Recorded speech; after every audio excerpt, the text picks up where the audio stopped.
ಈಗ ಮಾನ್ಯ ಅಧ್ಯಕ್ಷ ಒಂದು ನಿಮಿಷ ಮಾನ್ಯ ವಸತಿ ಸಚಿವರಾದಂಥ ಜಮೀರ್ ಅಹಮದ್ ಅವರು ಒಂದು ಪತ್ರ ಬರೆದಿದ್ದಾರೆ. ರಾಷ್ಟ್ರ ನಾಳೆ ಸ್ವಾತಂತ್ರ್ಯ ದಿನಾಚರಣೆ ಕಾರ್ಯಕ್ರಮಕ್ಕೆ ನನಗೆ ಹೋಗ್ಲಿಕ್ಕಾಗಲ್ಲ, ನಾನು ಆ ಕಾರ್ಯಕ್ರಮದಲ್ಲಿ ಭಾಗವಹಿಸ್ಲಿಕ್ಕಾಗಲ್ಲ ಅಂತ ಒಬ್ಬ ಸಚಿವ ಪತ್ರ ಕೊಟ್ರೆ ರಾಷ್ಟ್ರೀಯ ದಿನಾಚರಣೆಗೆ ಎಷ್ಟು ದೊಡ್ಡ ಪ್ರಮಾಣದ ಮಹತ್ವ ಕೊಟ್ಟಿದೆ ಅಂತ ಗೊತ್ತಿದೆ.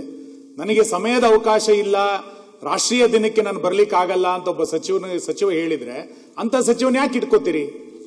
ಮತ್ತೆ ರಾಷ್ಟ್ರಧ್ವಜವನ್ನ ಆರಿಸ್ಲಿಕ್ಕೆ ಆಗದಷ್ಟು ದೊಡ್ಡ ವ್ಯಕ್ತಿತ್ವ ಯಾರ್ದಾಗಾರೆ? ಒಬ್ಬ ಸಚಿವ ಈ ರೀತಿ ಪತ್ರವನ್ನ ಕೊಟ್ಟಿದ್ದನ್ನ ಸರ್ಕಾರ ಅಕ್ಸೆಪ್ಟ್ ಮಾಡ್ಕೊಳ್ಳುತ್ತೆ ಅಂತಂದ್ರೆ ನಾಳೆ ರಾಷ್ಟ್ರಧ್ವಜ ಸ್ವಾತಂತ್ರ್ಯೋತ್ಸವ ಆಚರಣೆ ಯಾರಿಗೋಸ್ಕರ?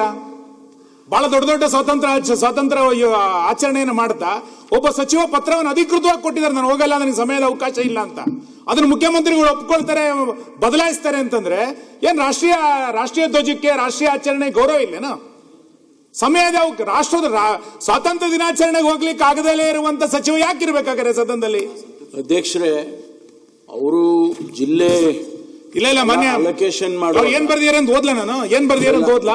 ಏನ್ ಬರ್ದಿದ್ದಾರೆ ಮಾಡುವಾಗ ಅಲ್ಲ ಮಾನ್ಯ ಅಧ್ಯಕ್ಷ ಏನ್ ಬರ್ದಿದ್ದಾರೆ ಅಂತಂದ್ರೆ ಆಯ್ತು, ಜಿಲ್ಲಾ ಅಲೋಕೇಶನ್ಸ್ ಮಾಡುವಾಗ ಅವ್ರಿಗೆ ಆ ಜಿಲ್ಲೆ ಹಿಂದೆ ಇದ್ರು, ಅದು ಬೇಡ, ಬೇರೆ ಜಿಲ್ಲೆ ಕೊಡಿ ಅನ್ನೋ ಇದನ್ನ ಅವ್ರು ಏನ್ ಹೇಳಿದ್ದಾರೆ ಅಂದ್ರೆ ಮಾನ್ಯ ಅಧ್ಯಕ್ಷೆ, ಆರೋಗ್ಯ ಸರಿ ಇಲ್ಲ ಹೋಗೋದಕ್ಕೆ ಒಬ್ಬ ಸಚಿವರಿಗೆ ಆದ್ಯತೆ ಯಾವುದು ಅಂತ ಅವರೇ ಬರೆದಿರೋ ಪತ್ರದಲ್ಲಿ ಆದ್ಯತೆ ಯಾವುದು ಅಂತ ಹೇಳ್ತಾರೆ.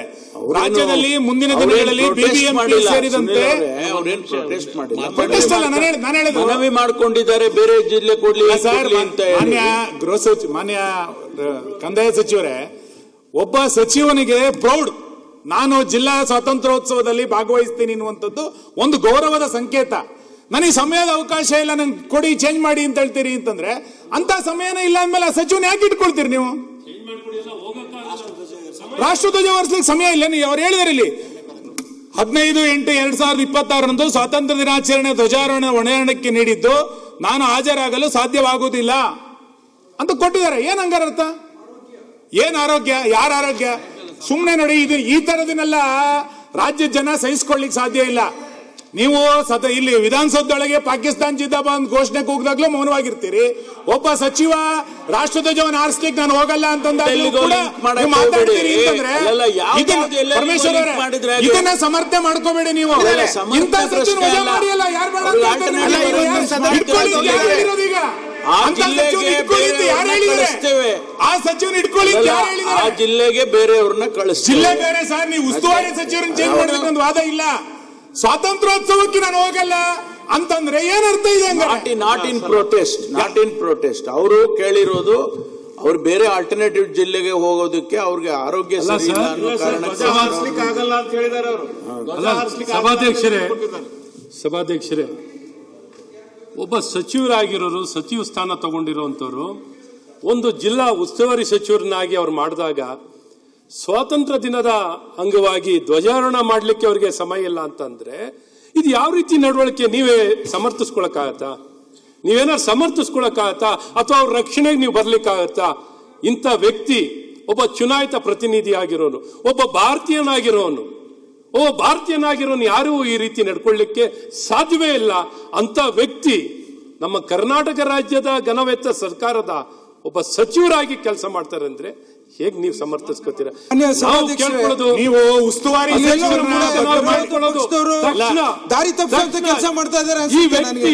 ಈ ನಡವಳಿಕೆ ನಿಜಕ್ಕೂ ರಾಜ್ಯಕ್ಕೆ, ದೇಶಕ್ಕೆ ರಾಷ್ಟ್ರಧ್ವಜಕ್ಕೆ ಅವಮಾನ ಮಾಡಿದ್ದಾರೆ.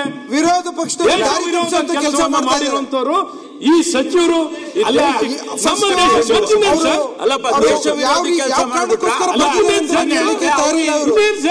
ಅವರಿಗೆ ಏನೇ ಕೋಪ ಸಾರಿ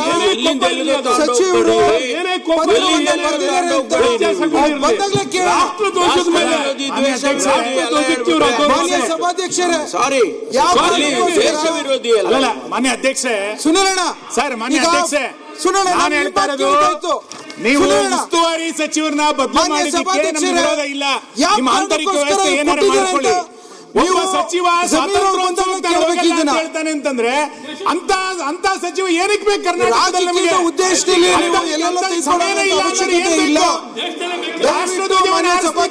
ಇಲ್ಲ ಅನ್ನುವಂತ ಸಚಿವರು ಜಮೀರ್ ಅಹಮದ್ ಅವರು ಬಂದ ನಂತರ ದೇಶಕ್ಕೂ ಬೇಕು. ಎಕ್ಸ್ಪ್ಲೇಷನ್ ಮಾನ್ಯ ಅಧ್ಯಕ್ಷ, ಇಂಥದನ್ನ ಕರ್ನಾಟಕದಲ್ಲಿ ಸಹಿಸಿಕೊಳ್ಳಿಕ್ ಸಾಧ್ಯ ಇಲ್ಲ. ಈ ಪತ್ರನ ಸಮರ್ಥನೆ ಮಾಡ್ಕೊಳ್ತೀರಿ ಮುಖ್ಯಮಂತ್ರಿ,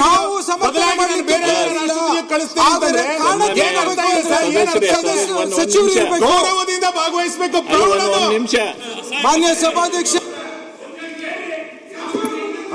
ಇವತ್ತು ರಾಷ್ಟ್ರಧ್ವಜ ಅಂತ ಹೇಳ್ತಾರೆ, ನಾಳೆ ಸಂವಿಧಾನ ಕಿಮ್ಮತ್ತಿಲ್ಲ, ಇಲ್ಲಿ ಕುರಾನ್ ತಗೊಂಬರ್ರಿ ಅಂತ ಹೇಳ್ತಾರೆ. ನೀವು ಕೇಳ್ತೀರಿ? ನೀವು ನಿಮ್ಮ ಆಕ್ಷೇಪಣೆಗಳನ್ನ ನೀವೇನ್ ಕೇಳಿದ್ ತಪ್ಪನ್ನಂಗಿಲ್ಲ ನಾನು, ಆದ್ರೆ ಪ್ರಾರಂಭದಲ್ಲಿ ಒಂದು ನೋಟಿಸ್ ಆದ್ರೂ ಕೊಡ್ಬೇಕಾಗಿತ್ತು.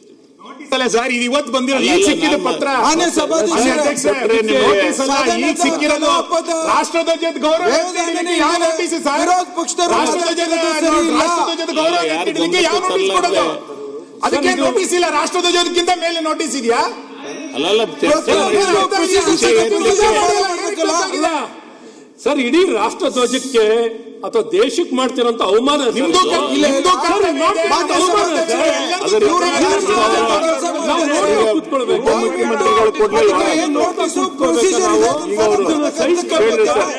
ಅಥವಾ ಈ ಸದನ ಒಂದ್ ನಿಮಿಷ ಅವ್ರು ಕೇಳ್ರಿ. ಅವ್ರು ಹೇಳ್ಕೊಂಡಿದ್ದಾರೆ, ಅವ್ರಿಗೆ ಅನಾರೋಗ್ಯ ಇದೆ, ನನಗೆ ಆರೋಗ್ಯ ಸರಿ ಇಲ್ಲ, ನಾನು ಹೋಗಕ್ಕಾಗೋದಿಲ್ಲ ಅನ್ನೋ ಅರ್ಥದಲ್ಲಿ ಅವರು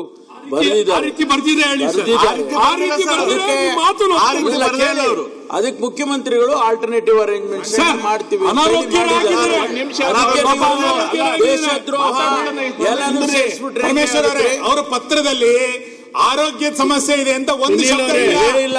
ಅವ್ರು ಹೇಳಿರೋದು ಸಮಯದ ಅಭಾವ ಇಲ್ಲ, ಗನಂದಾರಿ ಕೆಲಸ ಇದೆ ಅಂತ ಹೇಳಿರೋದವರು. ಆರೋಗ್ಯ ಸಮಸ್ಯೆ ಹೇಳಿದಂತ ಕಾರಣಗಳು ಕೆಲವು ಇರುತ್ತೆ, ಮಾಡ್ಕೊಡ್ಬೇಕು ಇವರು. ಆಮೇಲೆ ಮಾತಾಡಿ. ಸಭಾಧ್ಯಕ್ಷರೇ, ಸಚಿವರು ಅವರ ಸಮಸ್ಯೆಗಳನ್ನ ಪತ್ರದ ಮೂಲಕ ಹೇಳಿದ ಕಾರಣಗಳು ಇರುತ್ತೆ. ನೀವು ಸುನಿಲ್ ರಾಜಕೀಯ ಪರಿಸ್ಥಿತಿ ಸರ್ ಆಗಿದ್ರೆ ಅವ್ರ ಕಷ್ಟ ಅವ್ರು ಹೇಳ್ಕೊಂಡಿದ್ದಾರೆ, ಬೇರೆ ಆಲ್ಟರ್ನೇಟಿವ್ ಅರೇಂಜ್ಮೆಂಟ್ ಮಾಡಿ. ಸ್ವಾತಂತ್ರ್ಯ ದಿನಾಚರಣೆ ಮಾಡ್ತಿರ್ಬೇಕಾದ್ರೆ ಅನಾರೋಗ್ಯರಾಗಿದ್ರೆ ಪೂರ ಕೇಳ್ರಿ ಡಾಕ್ಟರ್, ಅನಾರೋಗ್ಯವಾಗಿದ್ರೆ ಸರ್. ನನ್ನ ಪ್ರಶ್ನೆ, ರಾಷ್ಟ್ರಧ್ವಜಕ್ಕೆ ಆಲ್ಟರ್ನೇಟ್ ಮಾಡಬೇಡಿ, ರಾಷ್ಟ್ರಧ್ವಜ ಆರಿಸಲಿಕ್ಕೆ ಅಂತ ಸಮಯದ ಅಭಾವ ಇದೆ ಅಂದ್ರೆ ಸಚಿವನ ತೆಗಿರಿ ಆಲ್ಟರ್ನೇಟ್. ನೀವು ಅದು ಬಿಟ್ಟು ನೀವು ರಾಷ್ಟ್ರಧ್ವಜಕ್ಕೆ ನಾವು ಸ್ವಾತಂತ್ರ್ಯೋತ್ಸವಕ್ಕೆ ಆಲ್ಟರ್ನೇಟ್ ಅದು ಜನ ಅಲ್ಲ, ಅದು ಆಲ್ಟರ್ನೇಟ್ ಅಲ್ಲ. ನಾವು ಆ ಆಲ್ಟರ್ನೇಟ್ ನಿರೀಕ್ಷೆ ಮಾಡಬೇಡಿ ಅಲ್ಲ, ನಮಗ್ ಬಿಡಿ, ಅದನ್ನ ನಿಮಗ್ ಬಿಡೋದಲ್ಲ. ರಾಷ್ಟ್ರಧ್ವಜದ ಅಗೌರವ ಕೊಡಬೇಡಿ. ಇಡೀ ನಮ್ಮ ನಿಮ್ ಸರ್ಕಾರ ಯಾವ್ದು ಗೌರವ ಕೊಡುತ್ತೆ ಅಂತ ಹೇಳಿ, ನಿಮ್ ಸರ್ಕಾರ ಯಾವ್ದು ಗೌರವ ಅಂತ ಹೇಳಿ, ಯಾವುದಕ್ಕೆ ಗೌರವ ಕೊಡುತ್ತೆ ಅಂತ ಹೇಳಿ. ಈ ರೀತಿಯ ಸ್ವಾತಂತ್ರ್ಯ ದಿನಾಚರಣೆಯನ್ನ ಈ ಕಾಂಗ್ರೆಸ್ ಸರ್ಕಾರದಲ್ಲಿ ಇದೇ ರೀತಿ ಆಚರಣೆ ಮಾಡೋದು, ರಾಷ್ಟ್ರಕ್ಕೆ ಗೌರವ ಈ ರೀತಿ ಕಾಂಗ್ರೆಸ್ ಸರ್ಕಾರ ಆಚರಣೆ ಮಾಡುವಂತದ್ದು, ನಿಮ್ ಪಾರ್ಟಿ ಗೌರವ ನಿಮ್ಮಿಂದ ಕಲಿಬೇಕಾ? ನಿಮ್ಮಿಂದ ಏನ್ ಕಲಿಬೇಕಾಗಿಲ್ಲ. ನಾವು ಜವಾಬ್ದಾರಿ ಹೇಳಿ, ಈಗ ನಿಮ್ಮ ಜವಾಬ್ದಾರಿ ಹೇಳಿ. ನಿಮಗೆ ನೀವು ಕಳಿಸಿದ್ದೆ, ಕಳಿಸೋದಕ್ಕೆ ಎಲ್ಲ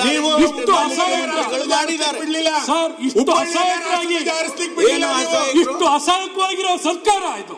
ಈ ರೀತಿ ಸಮರ್ಪಿಸಿಕೊಳ್ಳುವಂತದ್ದು ನಿಮ್ಗೆ ಉತ್ತರ ಕೊಡ್ಲಿಕ್ಕೆ ಆಗ್ತಿಲ್ಲ. ಈ ರೀತಿ ಎಲ್ಲ ಮಾತಾಡಿದ್ರೆ ನಿಮ್ಗೆ ಉತ್ತರ ಕೊಡ್ಲಿಕ್ಕೆ ಆಗ್ತಿಲ್ಲ. ಸನ್ಮಾನ್ಯ ಉಪಮುಖ್ಯಮಂತ್ರಿಗಳೇ, ಇದು ಬಡತನ, ಇದು ಅಷ್ಟೇ. ಇದು ಈ ಉತ್ತರ ಕೊಡ್ಲಿಕ್ಕೆ ಆಗ್ತಿಲ್ಲ. ಏನ್ ಉತ್ತರ ಕೊಡೋದ್ರಿ? ಅಸಹಾಯಕವಾಗಿರೋ ಸರ್ಕಾರ ಇದು. ಏನ್ ಉತ್ತರ ಕೊಡ್ಬೇಕು ನಿಮ್ಗೆ? ಉತ್ತರ ಏನು? ಒಬ್ಬ ಮಂತ್ರಿ ಧ್ವಜಾರೋಹಣ ಮಾಡ್ಲಿಕ್ಕೆ ಹೋಗಲ್ಲ ನಿಮ್ಗೆ, ಅವ್ರಿಗೇನು ಆರೋಗ್ಯದ ದೃಷ್ಟಿಯಿಂದ ಮಾಡಿದೀವಿ ನಾವು. ಸರ್ ಪರಮೇಶ್ವರ್ ಅವರೇ, ಈ ಪತ್ರದಲ್ಲಿ ನೀವೇ ಒಂದು ಬರ್ಬಿಡಿ ಆರೋಗ್ಯ ಸಮಸ್ಯೆ ಇದೆ ಅಂತ. ನೀವೊಂಚೂರು ತಿದ್ದುಪಡಿ ಮಾಡ್ಕೊಡಿ ಸರ್, ಆರೋಗ್ಯ ಅಂತ ತಿದ್ದುಪಡಿ ಮಾಡ್ಕೊಡಿ. ಏನ್ ಸರ್ ನೀವು ಆರೋಗ್ಯ ಯಾವ ಮಾಡೋಣ? ನಿಮ್ ಮಾನಸಿಕತೆಗೆ ಆರೋಗ್ಯ ಬಂದಿದೆ, ವ್ಯತ್ಯಾಸ ಆಗಿದೆ.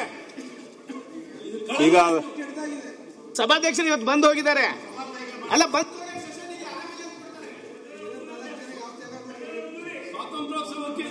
50 ವರ್ಷ ಇವರು ಧ್ವಜಾರೋಹಣ ಮಾಡಿಲ್ಲ. ಆರೋಗ್ಯ ಶಾಖೆ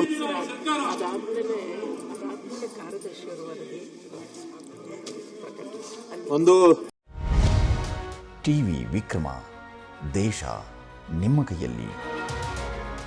ಈ ಕಾರ್ಯಕ್ರಮ ನಿಮಗೆ ಇಷ್ಟ ಆಗಿದ್ದಲ್ಲಿ ಲೈಕ್, ಶೇರ್ ಹಾಗೂ ಕಮೆಂಟ್ ಮಾಡಿ.